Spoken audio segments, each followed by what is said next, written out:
chapter on bone or skeletal tissues, and I want to dive right into the chapter on articulations or joints.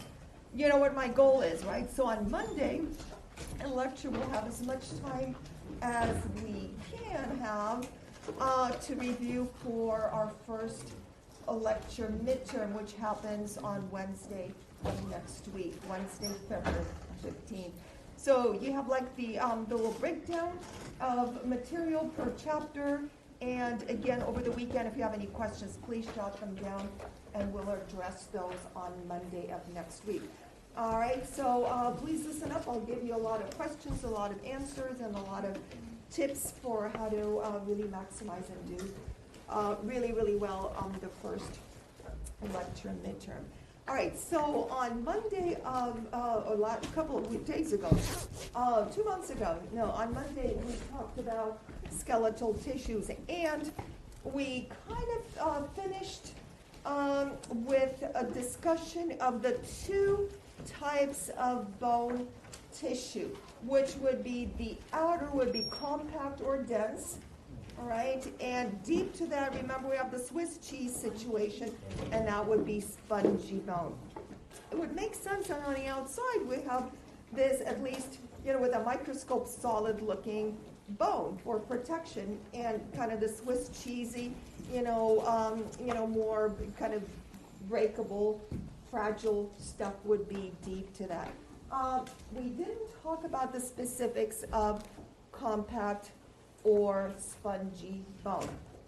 In compact or dense bone, the primary structural unit is referred to as an osteon or Haversian system. These are very long pillars that are arranged or situated parallel to each other. So osteon equals Haversian system, and those are the primary structural units of compact bone. So in this graphic, you're going to see one of these osteons or Haversian systems. You could see a couple of them in cross section, and let's kind of start from inside out. Within the center of each osteon or Haversian system is a central or Haversian canal. As all internal bone cavities, or most of them, it is lined not by the periosteum but by the endosteum, which is more cellular in nature, and it contains the bone builders, osteoblasts, and the bone breakers, the osteoclasts.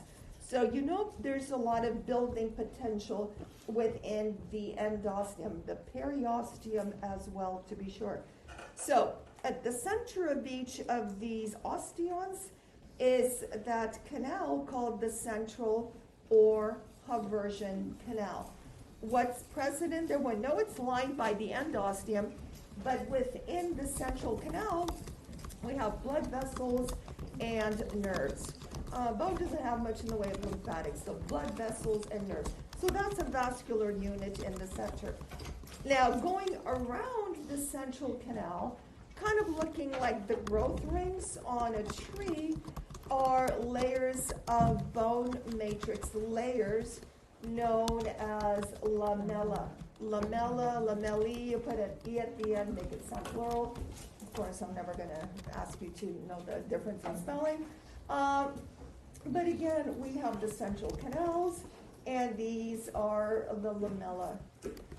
Between lamella, and this is super interesting to me, between lamellae would be the mature bone cells. Those are called, what please? Osteocytes. Remember, we talked about how these fully differentiated cells, the osteocytes, have a cell body which is located within the lake lacuna, and the various arms, the philopodia. You're not going to find that term in the book, but I wanted to give it a better term than spider legs. What is this? And the philopodia are inserted into miniature canals known as canaliculi, which sounds like a cute little miniature canal. And remember that neighboring osteocytes communicate via the filopodia and those gap junctions, right? Passing nutrients and so forth. So it's a really cool buddy system. Then let's just address the spongy bone. We'll come back to it as well. So within the spongy bone, the primary structural unit is a trabecula. Trabeculum is kind of a spicule in like the bony portion, right? If you compare that to Swiss cheese, that's a cheese portion, right? But the holes between the trabeculae are the marrow spaces, right? Also lined with endosteum. And the marrow spaces, depending on the location, will contain either the yellow marrow or the hematopoietic what? Red marrow, right? One more thing before we leave this picture, or should we address that? It's not really, oh yes, it is. So we talked about how at the center of each osteon is a central or haversian canal. So picture it, right? So they're parallel to each other, right? They're parallel. And they have blood vessels. But how does one haversian system with its central canal communicate to the other? Starts with a V, Volkmann's canals. So there's canals that come around at right angles, right, and connect one central canal to the other. One more time, if I ask you, name the spaces or the canals that connect one central canal to the other, going across would be the Volkmann's canal, also known as perforating canal. I don't like that term because they use that to refer to the sharp beast fibers as well. Let's give, this Volkmann's guy or person their due. Okay, Volkmann's canals. And that would then mean that all of this blood supply is communicated, typically from the central canal out. Then check this out. I know many of you are going into kinesiology, PTOT, stuff like that. You'll be taking a lot of physics, right? Am I right? Lots of physics, because you'll be talking about how a load is placed on a bone and how muscles react to that and so on and so forth. And we'll talk about tensile strength and all sorts of physics kind of terms, which I'm not going to talk about. But in this diagrammatic, this is super interesting. So here we have a haversian system or osteon. And the center is what, please? Central or haversian canal, right? Got blood vessels, and the gold thing is probably a nerve, right? The layers around are called what, please? Lamella layers, okay? And you could see the orientation or the different lamellae. Here's my question to you. Oh, no, I didn't tell you the whole story. So between lamellae, oh no, we did talk about, would be the osteocytes, which start out as osteoblasts, right? So the osteoblasts build the matrix. Bone matrix has what? It's got the, the calcium phosphate stuff, and embedded in there would be collagen fibers, right? I just gave you the answer to my extra credit question, but I'll come up with another one. Anyway, so my question would have been, still stands, is what differentiates one lamella from the other? How can you tell the difference? The orientation of collagen fibers, exactly right. So can you just imagine each consecutive generation of osteoblasts starts secreting matrix and collagen fibers. I bet you they have the newest iPhone and they're texting each other. And they're saying, hey, we're going to orient the collagen fibers in one direction.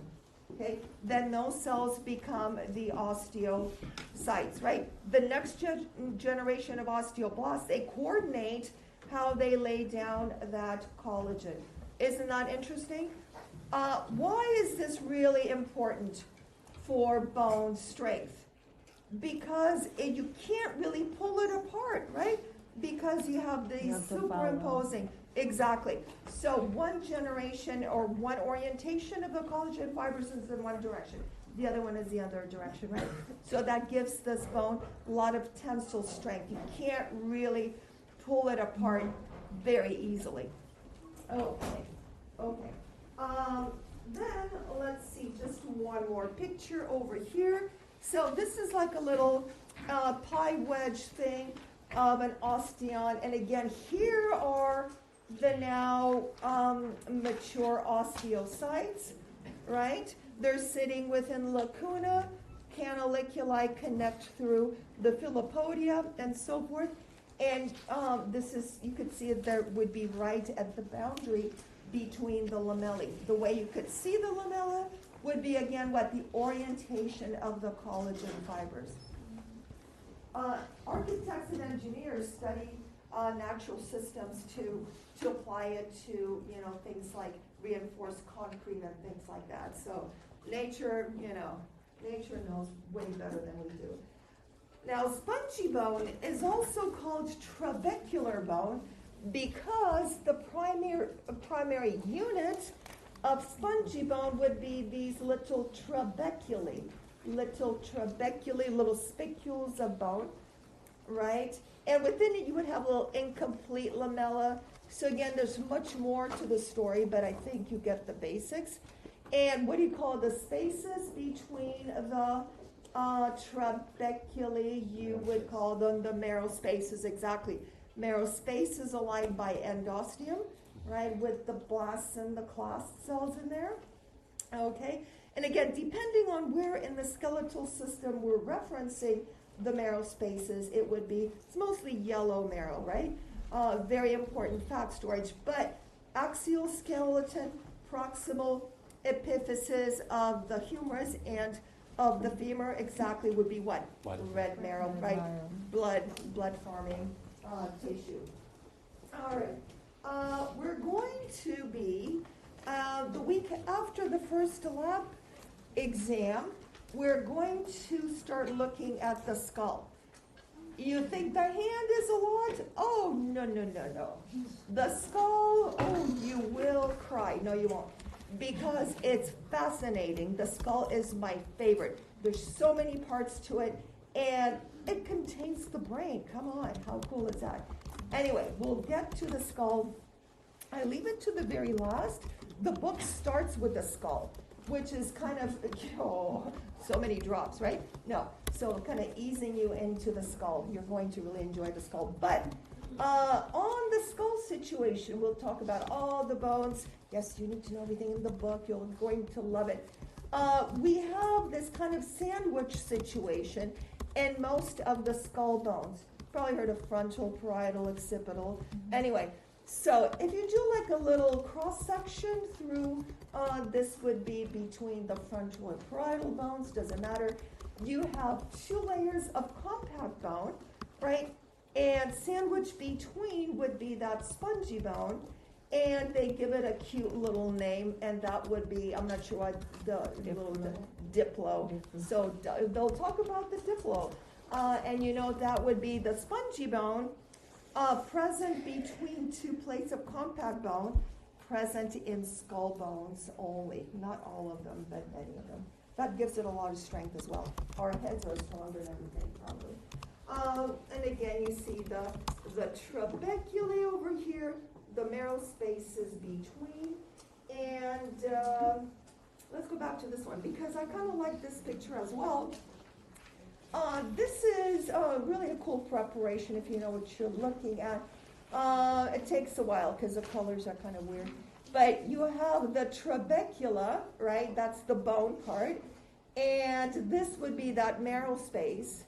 It is lined by very thin, mostly cellular endosteum, which would contain the osteoblasts and osteoclasts, right? Remember, the osteoclasts are the bone breakers, right? The osteoblasts are the builders. They build, and then they become the fully mature osteocytes. They're trapped within that matrix. All right, so just a little bit of a summary thing here. This is more summary type pictures, and nothing here that we haven't already talked about, I don't think. All right. And then finally, we're going to talk about bone tissue formation. And that is known as ossification or osteogenesis. Remember, osseous refers to bone. So ossification or osteobonegenesis. This is really important for any field that you're going to go into. You're going to have perhaps patients with broken bones, or if you're into pediatric stuff, then identify whether or not a child is growing correctly, things like that. So there are two ways in which bones form. Remember, bone formation starts in fetal stages about 8 to 9 weeks, I believe it is, so fairly early on. Now, the embryonic, and I put it in quotes, skeleton is hyaline cartilage. Hyaline cartilage. Does cartilage ever become bone? Yes or no? No. It dies off and it's replaced by bone tissue. That's really important to understand. It's true that some cartilages, because of some pathology, it's not normal. They kind of may become calcified. That is not normal, okay? And that is not bone tissue. But no pathology, because I don't know any of that. So endochondral and intramembranous ossification are the two methods by which bones develop. Let's maybe go into endochondral first. So endo inside. Chondro means what, please? Cartilage, right? Cartilage. And if in doubt, we're going to go with hyaline cartilage, right? So endochondral ossification is the method by which all bones in the body except for the skull bones and the clavicle form. Endochondral ossification is the most common. Endochondral refers to the fact that the bones start out as pre-existing hyaline cartilage models. Then the cartilage dies off and it's replaced by bone. And ultimately all the cartilage is gone, except for if you have a long bone or short bone that forms an articulation that would still have a little cap of articular cartilage, which is hyaline, right? So go with hyaline. All right. Now, intramembranous ossification, inside a membrane. Now, remember we talked about CTP. We talked about an embryonic CTP. That would be mesenchyme. Mesenchyme embryonic CTP, right? So a lot of tissues start out with this mesenchyme membrane. In the case of intramembranous ossification, here would be a good question. What sort of template do bones that grow via intramembranous ossification? What is a starting point? Starts with an M, mesenchyme, right? And then some of those cells then become specialized or osteoprogenitor cells. They become the osteoblasts and the osteoclasts, right? Intramembranous ossification, where is it occurring? Very isolated. In the skull bones, not all of them, but many of them, and the clavicle. The clavicle is real special. I'm not sure why the clavicle does its own thing, but it's awesome. The clavicle is the first bone. Typically, it's completely formed. All right. Intramembranous ossification might not make too much sense because you might not really know about soft spots on newborns. Anybody seen a newborn and they have these little soft spots, and they're kind of creepy to me, right? Because what are the soft spots composed of? Starts with an M. Mesenchyme. It's a membrane. It's not yet bone, right? And that mesenchyme then transforms into bone tissue, right? And a certain period of time, the mesenchyme goes away, and then you have fully formed sutures, right? And this is an important growth process for a child's brain. There are some cases, I forget the name of it, but in some cases, infants are born with fully fused sutures. That is not compatible with life. Those sutures then, solid bone to bone, brain can't grow. They are then opened up and released so that the brain could grow. Okay, and it's typically a very successful operation. Kind of scary because they're working on the child's skull. Anyway, some pictures. Now, if you read the book, it gives you way too much information. It's important, absolutely, if you're going to go into like embryology and so forth. But these are the different stages by which bones grow via endochondral ossification. This is what I would please like to remember. Endochondral, pre-existing hyaline cartilage model, right? And cartilage dies off, and it's replaced by bone. You could talk about where it starts, and typically, well, here's the bluish thing is all cartilage, right? The perichondrium dies away, becomes periosteum. Now, oh no, here we go, blood vessels. Cartilage hates blood vessels. When these blood vessels enter into, in the case of this long bone, into the diaphysis of a bone, here come the blood vessels. Cartilage says, we can't handle this. Cartilage cells die off, and they are replaced by bone tissue. So typically, the primary center of ossification, I won't ask you that, will typically start along the diaphysis. Okay, blood vessels, bad for cartilage. Check this out. What do you call the two ends of a bone? Epiphyses, right? Now you've got the blood vessels going into the epiphyses. Cartilage says, can't be here, dies off, and it's replaced by bone tissue. What is a growth plate? Also known as an epiphyseal plate, is a plate of what? Hyaline cartilage. Hyaline cartilage, check this out. So hyaline cartilage, at one end, it's going to keep growing. At the other end, it dies off and it's replaced by bone. What happens once the cartilage disappears? It's not growing anymore. It's just being replaced by bone. That epiphyseal plate is replaced by an epiphyseal line. And sometimes you could see where the two ends of those bones have, grown together. Okay? Let me ask you this. Once these growth plates are completely closed up, can you grow, or can your patient grow in height anymore? No, it's over, right? You go in width, but that's a different thing. But remember, the bone itself keeps remodeling itself, but height and length is no longer there. All right, and then finally, endochondral ossification. Hyaline cartilage model, cartilage dies off, replaced by bone, present in all bones except for the what?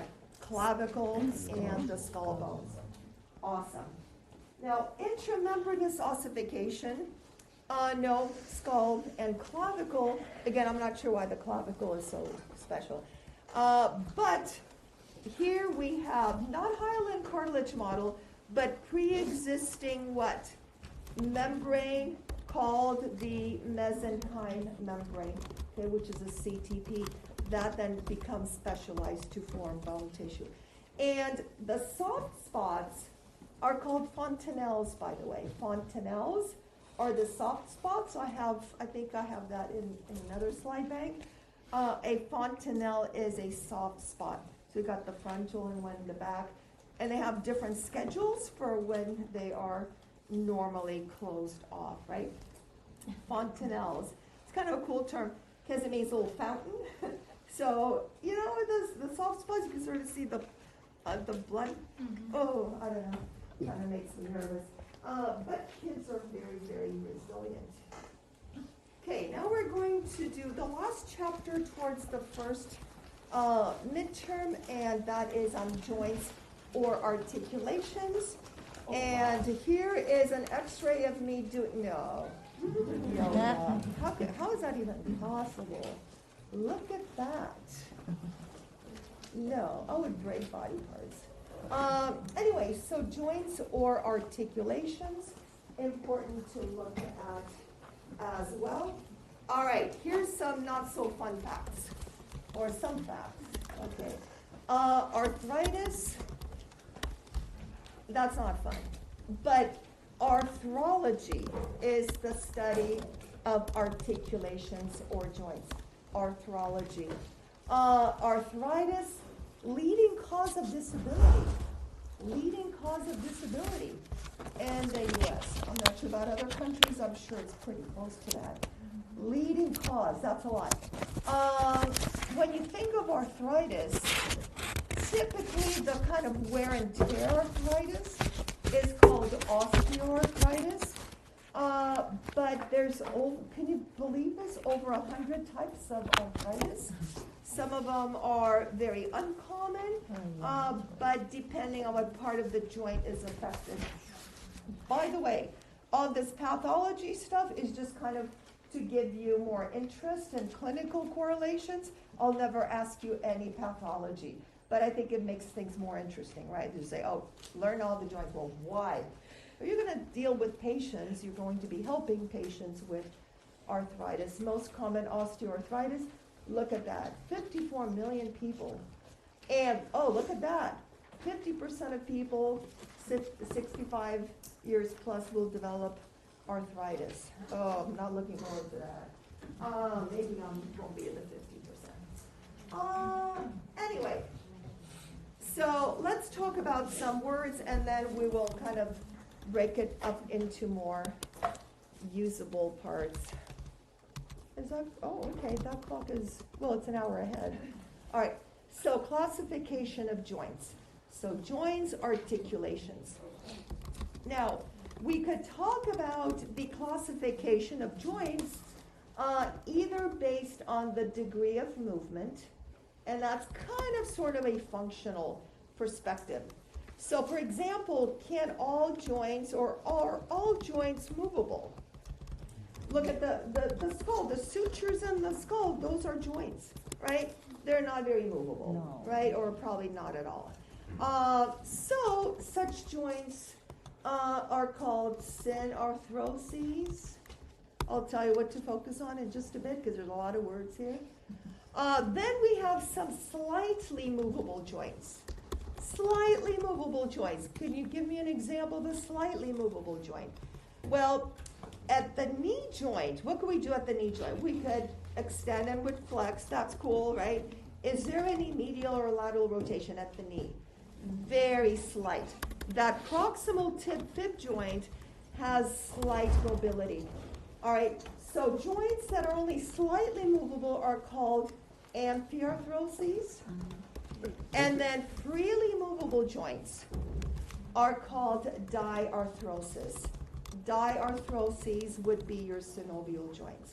All right, I wanted to give you all the info, then I'll tell you what I'm going to kind of focus on, and that would be this last one, diarthrosis. Mm-hmm. Question. So for di, though, isn't that two, just like the two, and amphi is every direction, but it's slightly and freely? So dia means through, thoroughly movable. Okay. Diarrhea. Okay.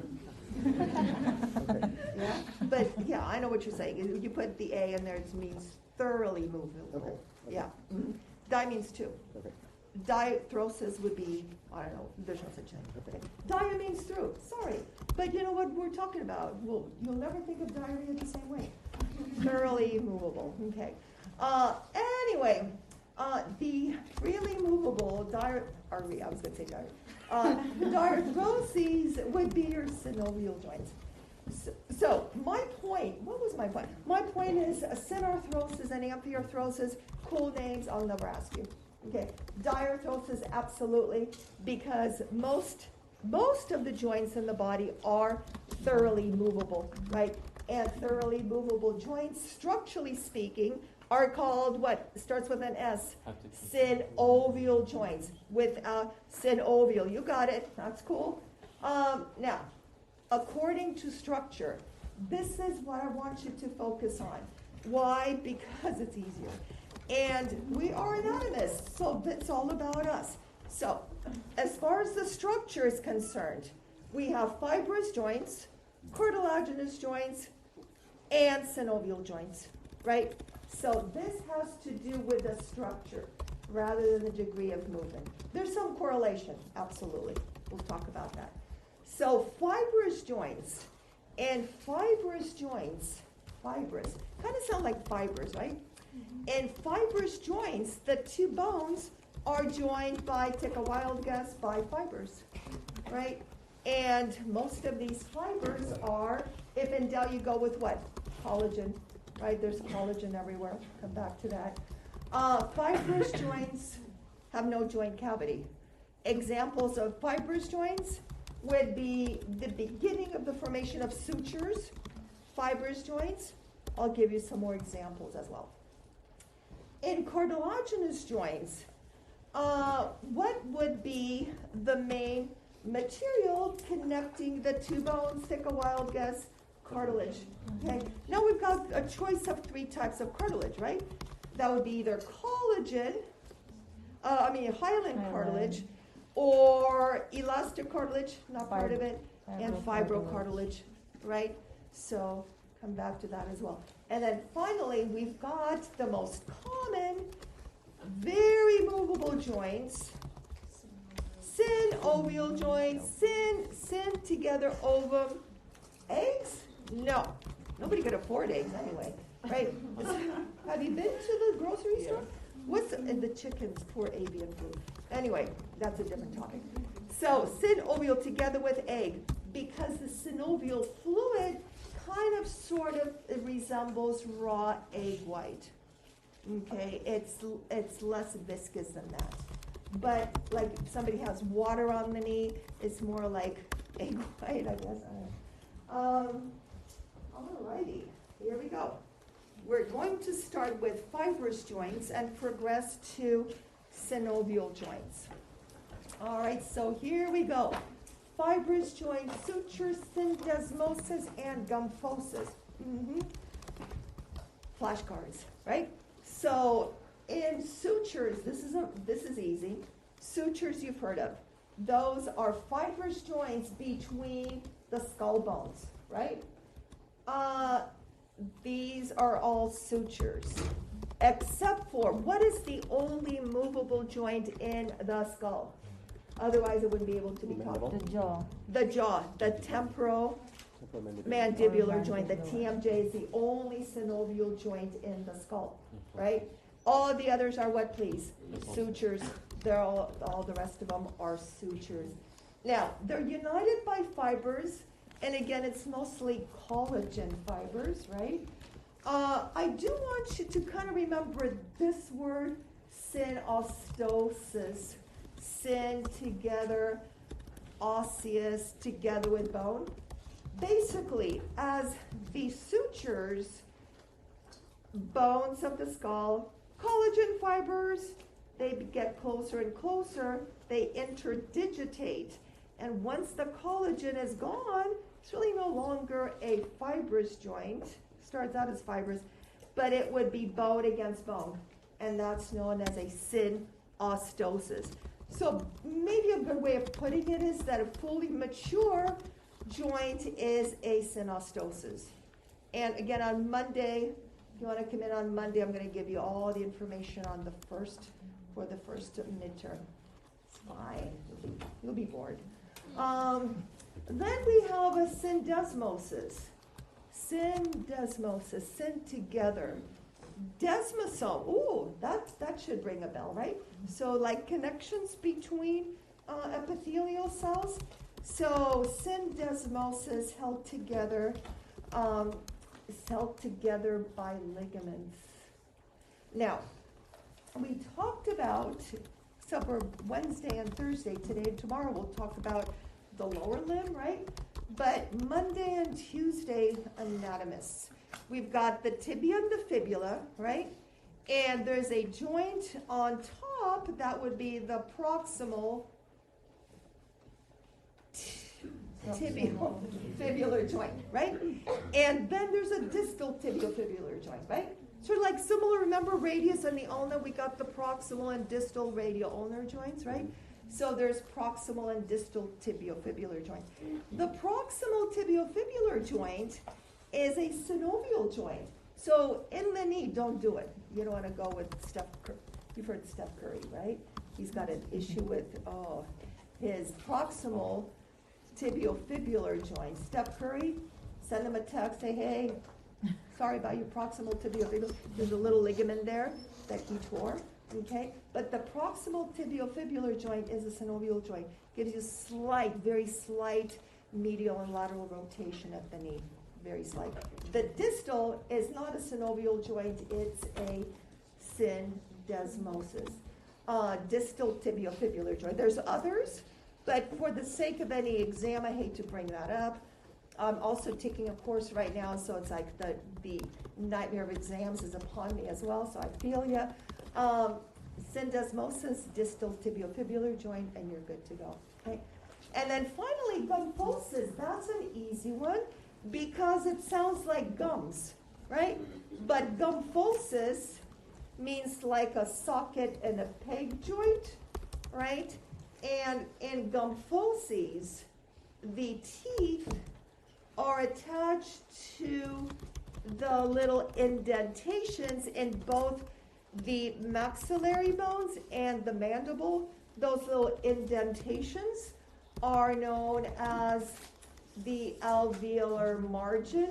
Again, I don't like that term at all, but that's what it's called. And here's the tooth, right? Here it is. And how do teeth attach to either the maxilla or the mandible? Through a little ligament. It's a joint called the a gumphosis. And this ligament, here we go, is called the periodontal ligament. Here it is. All right, lots of collagen there as well. And that holds the tooth in place. So gumphosis, tooth in the alveolar margin, and the periodontal ligament. Why should you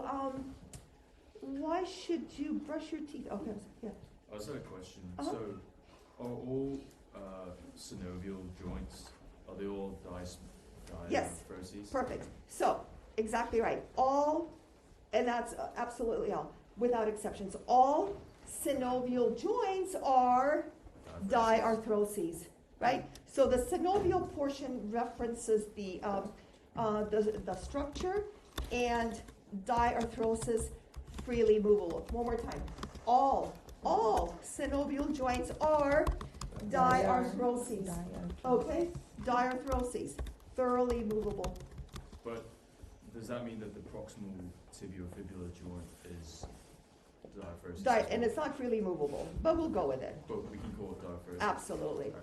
And that's a really good point. So some joints, I mean, what are the most movable joints in the body?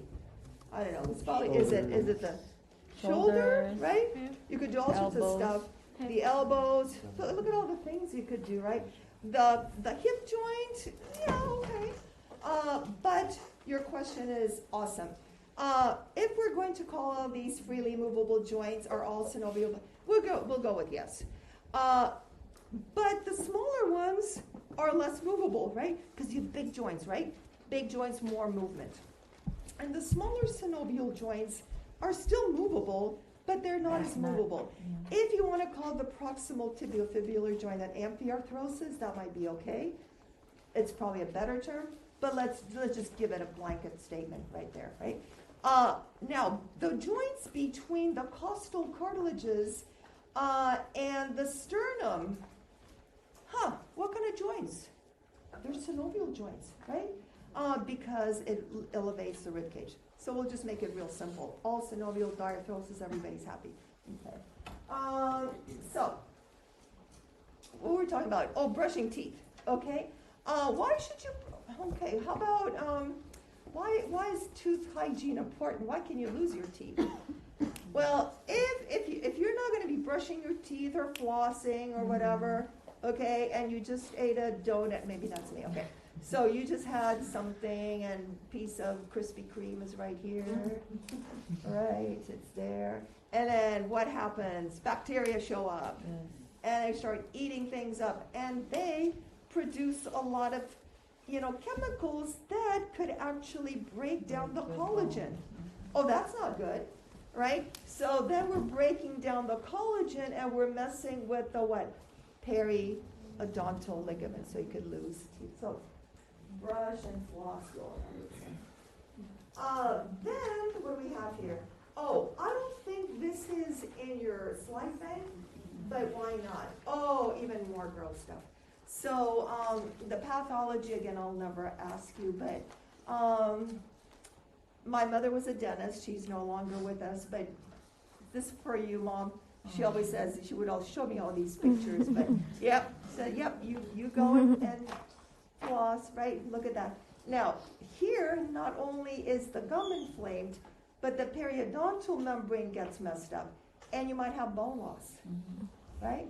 So none of that is good. All right. Now we're going to move on to this business right here, and that would be cartilaginous joints. Cartilaginous joints. So in cartilaginous joints, we've got cartilage, obviously, right? The question is, what kind of cartilage? And it could either be hyaline cartilage or fibrocartilage, not elastic. But here, let me ask you this.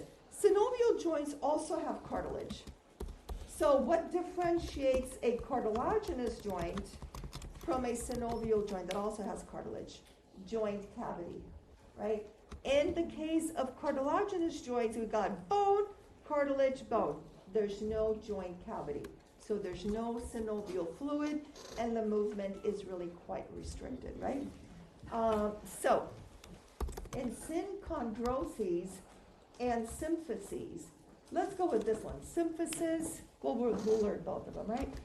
Symphysis should sound more familiar to you because we talked about, you guys recognize this lateral view? We've got the spinous processes, right? And we've got the vertebral bodies, and between vertebral bodies you have the intervertebral discs. Intervertebral discs. When you hear the word disc, you should think in terms of fibrocartilage. Fibrocartilage. So intervertebral discs. Is there a disc between the two pubic bones in the front? Yes. Yep. And that's called the interpubic disc. It's pretty much, it's very similar to, if not identical to, an intervertebral disc, right? So the outer portion of these discs is fibrocartilage.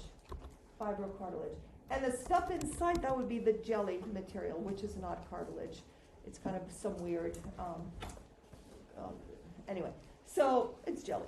So symphyses would, and examples of a symphysis would be the joint between vertebral bodies and the joint between the two pubic bones, and this joint between the two pubic bones is called the pubic symphysis. These are all symphyses. These joints are called, just simply called the symphysis between vertebral bodies. Okay? So this is easy. Disc, fibrocartilage, you're done, right? Synchondrosis, we're talking about hyaline cartilage. And here, as far as growth plates are concerned, epiphyseal plates, right? So we're growing our bones, we need to have that cartilage present. It grows on one side, and then on the other side, it breaks down, it's replaced by bone, right? And so then you have that epiphyseal plate. When you think plate, you still have cartilage, you're still growing. But then cartilage goes away, you have an epiphyseal line. So therefore, for a synchondrosis, which is hyaline cartilage, no joint cavity, we established that, You could either refer to a temporary synchondrosis, and that would be when we still have an epiphyseal plate. It's temporary, right? Because ultimately it becomes an epiphyseal line. No more cartilage. So an example of a temporary synchondrosis would be epiphyseal plate becomes a line. Okay. The only really good example of a permanent synchondrosis, still talking about hyaline cartilage, would be the first sternocostal joint. Okay, first, got 12 pairs of ribs, right? The first rib, costilla, right? The first joint between rib one, and what do you call this part right here? Starts with an M. Sternum, specifically, please, manubrium, the sternum. This is a permanent synchondrosis. So we got rib cartilage, we've got the hyaline cartilage, we've got the sternum, and there's no joint cavity. This joint does not move. Now, that's the first sternocostal, right? But we've got 11 other pairs of ribs. How about the other joints? Those are synovial joints. If you think about it, the rib cage, and I know many of you are taking physiology. Tell Dr. Ray as we talked about this. So when you expand the rib cage, right, it's expandable because of the synovial joint cavities, right? But how about rib one? Well, it's not going to do much. It's not going to expand much. So it just stays kind of put. And it gives you more stability as well. All right, so here we go. What's the only example of a permanent synchondrosis? First sternocostal joint. All the others are, for the most part, synovial. More specifics, but it doesn't matter. And an example of a temporary synchondrosis would be the epiphyseal plate becomes the epiphyseal line. All right. And then finally, here's the really fun part. We're going to talk about synovial joints, and we're kind of fudging a little bit, but it makes it easier. Functionally, they're all called, what please? Diarthroses, right? So here we have the following. So we've got the two bones. So this is no particular joint, kind of a pretend joint, right? So we've got the two bones and the articular ends of the bones, which means, and you have this wonderful question. After lecture on Monday, we're talking about, so this is really important, so I need to be more clear. So when you have the two bones coming together, right, the portions that come close to each other form that joint, they are capped by articular hyaline cartilage. There's no periosteum there.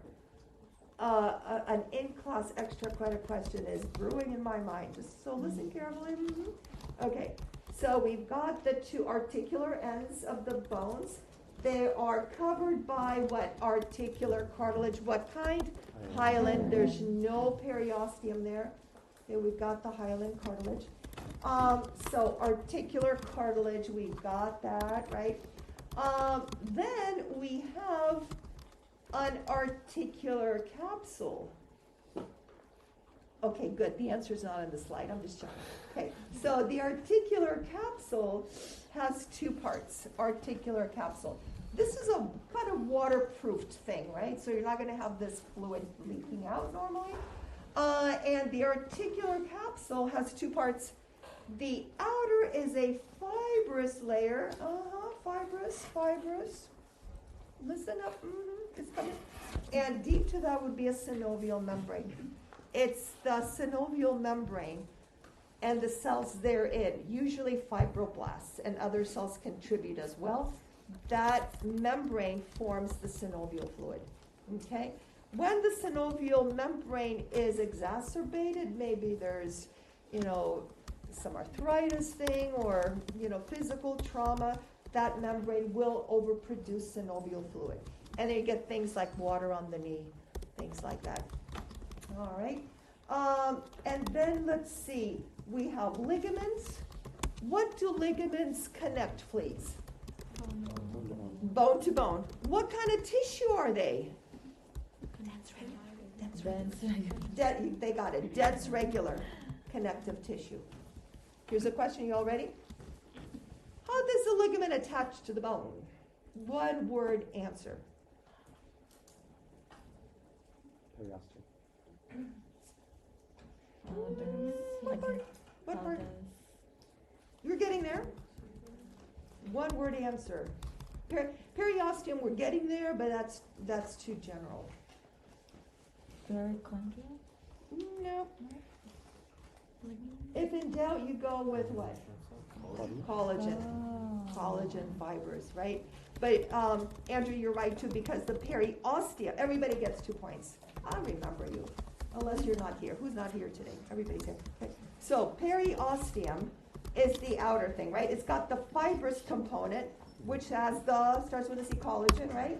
And deep till you have that cellular layer, right? So the answer is collagen. Now check this out. These collagen fibers, collagen is stronger than steel. Can you believe that? At the same collagen, it's pretty awesome. So how does the collagen factor in? What was my question? Oh, how do the ligaments attach? Okay. So articular capsule, fibrous collagen. Oh, we got collagen. All right. And then in areas where we have ligaments forming, bless you, the fibrous layer becomes thickened, and that becomes the ligament.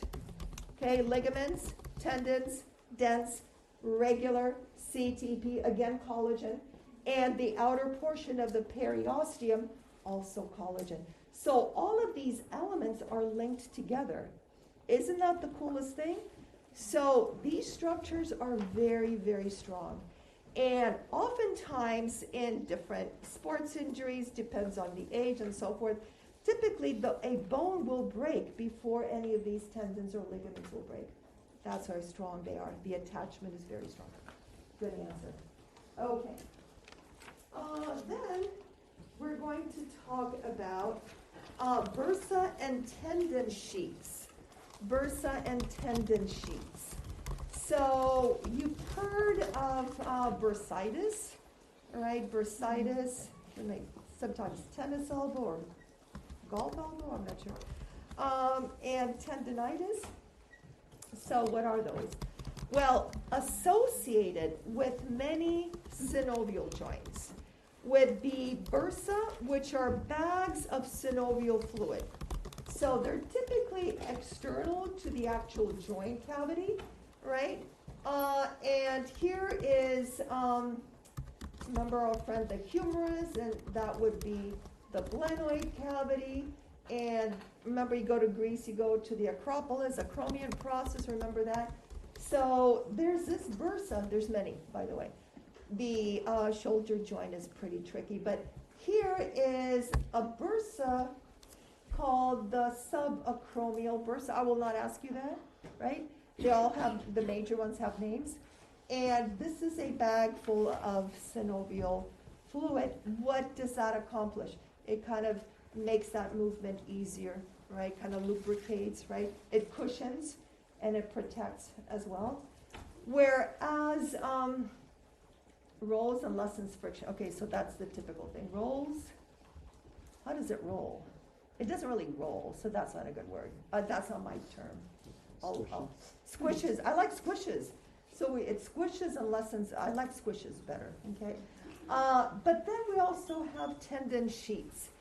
So a tendon sheet is kind of a long bursa. So it's also a bunch of synovial membranes, and those are forming synovial fluid, right? So these tendon sheets kind of sound like a tendon, right? They wrap around tendons to facilitate, what was that word they said? Squishes. It's squishy, right? And protects the tendons, tendon sheets. Okay? So here we have, I can't wait to start on muscles with you guys. So biceps brachii, 2 heads, and the long head of the biceps brachii goes into that little sulcus between the greater and lesser tubercles of the humerus. You all remember that, right? Yes or yes. Okay, and that would be this tendon sheath that circles squishy and facilitates movement of these tendons. So then we're going to talk about, not in your slide bank. So, olecranon, fill in the blank please. The antecubital region is what to the olecranon region? Anterior or ventral, whereas the olecranon region is what to the antecubital? Posterior or dorsal, right? Remember this thing right here is the olecranon process. And if you kind of extend your elbow, relax, and go kind of proximal to the olecranon process, don't hurt yourself. Oh, there's like a little squishy thing. Yeah, I always thought it was fat on me, but this is actually the olecranon bursa right here, right? So that squishy thing facilitates movement and all that. And when you have a patient with bursitis, look at that. So this is a normal olecranon bursa. Look at that. It gets inflamed. So, and also, these cells are forming more and more of this synovial fluid in response to injury, exacerbation, or maybe an infection. So that's bursitis. Do I have anything? Okay, so carpal tunnel syndrome and tendinitis. So two things happening here, but these are all tendons right here. And see the bluish things are tendon sheaths. They're full of what? Synovial fluid, right? And again, the synovial fluid might be overproduced, then you have tendinitis.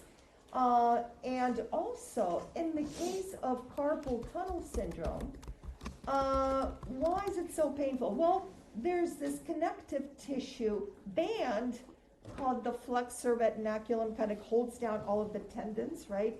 And it's not stretchable. So you've got this fixed like a bandage thing, right? But if the tendon sheaths and other inflammation occurs, why does that become painful? Well, check this out. What? Nerve. There's a median nerve that runs down in that tunnel. And that tunnel is formed by that flexor retinaculum. So basically, you've got this nerve running through. And when you have inflammation because of different overuse, whatever it could be, different reasons, then that nerve is compressed. And that's what causes the pain. So one surgical procedure, which my friend had, it wasn't very successful, so I don't know. They cut through the flexor retinaculum to ease up the pressure on the nerve. Didn't quite fix it, but a little bit less pain. Now, the last part before we go into the knee joint is talking about movements at synovial joints. Movements at synovial joints. So we're making really good progress. Please be here on Monday. We'll review but don't leave yet. We've got 10 good minutes. Oh, 15? Cool. All right. I want you to know some of these movements at synovial joints. Most of them are going to be very familiar with for you because I know many of you exercise and do all sorts of weight training and things like that. So we have flexion and extension. Many of these movements kind of are discussed in pairs. So what one does, the other would be just the opposite. So in flexion, by the way, this is where we kind of put all of these different pieces of knowledge together. We're talking about a little bit about the muscle pool. We're talking about bones, and we're talking about joints, synovial joints. When that muscle group works to decrease the angle of a joint, what is that called, please? Adduction. Flexion. Abduction. Flex. Bicep curls, right? So this would be flexion, and the opposite would be extension. Decrease the angle, and it depends. It's kind of some weird applications, but decrease the angle is what, please? Flexion, and increase the angle would be extension, right? So you could also By the way, this person is one of the authors of the book. They've got a lot of guts. I wouldn't put me in this thing. Anyway, so you could flex and extend at the knee. You could flex and extend at the shoulder, right? So flexion and extension. Then we have adduction and abduction. So when you adduct, you're moving a body, you're adding a body part down to the midline of the body, right? So adduction, right? Away from the body would be what? Abduction. So adduction. So you could do that with your, lower limb, abduct and adduct. I'm not going to show anything else because I might fall. But regarding my fingers, what is this? Abduction. And back to the midline, adduction. Away, like somebody's abducted, adding back to the midline. Okay? Now, when you put all of these movements together, abduction, adduction, extension, and flexion, you are showing circumduction, right? So flexion, abduction, extension, and adduction. When I was younger, I would jump up on this and demonstrate. That ain't happening. Yeah, I would break body parts. Circumduction. You could do that with your lower limb too. Circumduction. Okay. Then we have. What do we have? Okay. The top sound looks really kind of scary, right? So, but elevation and depression, up and down. So you could elevate your shoulders, elevate the shoulders, depress the shoulders, and then whatever she's doing over here. Protract, don't try that. Protraction and retraction, that has to do with the lower jaw primarily. Let's not worry about that. As far as the upper limb, okay, what could we do? We could flex, we could extend. But with the antebrachium, right? Antebrachium distal to the brachium, right? We could go like this, and we could go like that. And palms posterior is pronation. Supination. Palms anteriorly would be supination. Pronation and supination. You're going to remember that? No, I don't remember that. So let me tell you. When you supinate, this is silly. When you supinate, you ask for soup. Right? Because I'm dyslexic. So supination is really supination. But pronation, right? So that would be rotation at the forearm. What's this called? Supination. And the opposite would be pronation. Okay. Now, what kind of stuff can you do with your feet? Well, let's do the thumb. So, we've got opposable thumbs. So opposition of the thumb and reposition, opposable thumb. Okay? And then with the foot, we could invert, evert, dorsiflex, and plantar. So the one that I never liked was this one. So dorsiflexion and plantar flexion. So foot up and foot down. They're both kind of flexion, so don't ask me about that. Talk to a kinesiologist. But plantar flexion makes sense, right? So when you plant your foot down, you are plantar flexing. Foot up would be dorsiflexion. And then with the foot, you could either bring the sole in, that would be inversion. Sole out would be eversion. Again, plantar flexion down, dorsiflexion up, and then you have inversion and eversion. And I have a little list of all of the main things to remember, and it'll be very simple. And I know you're all tired. Me, not so much. Okay, so on Monday, let's just preview this. On Monday, all we have to do to finish up this chapter is talk about the knee joint. All right, so I know you're getting ready to bolt out. 5 minutes or 4 minutes? No, 10 minutes early? No, oh no, y'all wait. Okay, you want to go home early? No, No, see? No, I'll listen to the front row right here. So, let's start on the knee joint. Because for the midterm, regarding synovial joints, they give you a lot of information. We're going to concentrate on the knee joint as the synovial joint. Why do I choose the knee joint? Because it's pretty complicated, and it's actually pretty cool as well. You can have a lot of patients with problems, unfortunately, with the knee joint. I see I'm losing your interest right now, so we'll do that on Monday. Hold on. As far as the midterm is concerned, because I'm getting a lot of emails regarding format and do we have to be here or anything? No. So the midterms, the two midterms, the lecture and the final exam will be online. Everybody okay with that, right?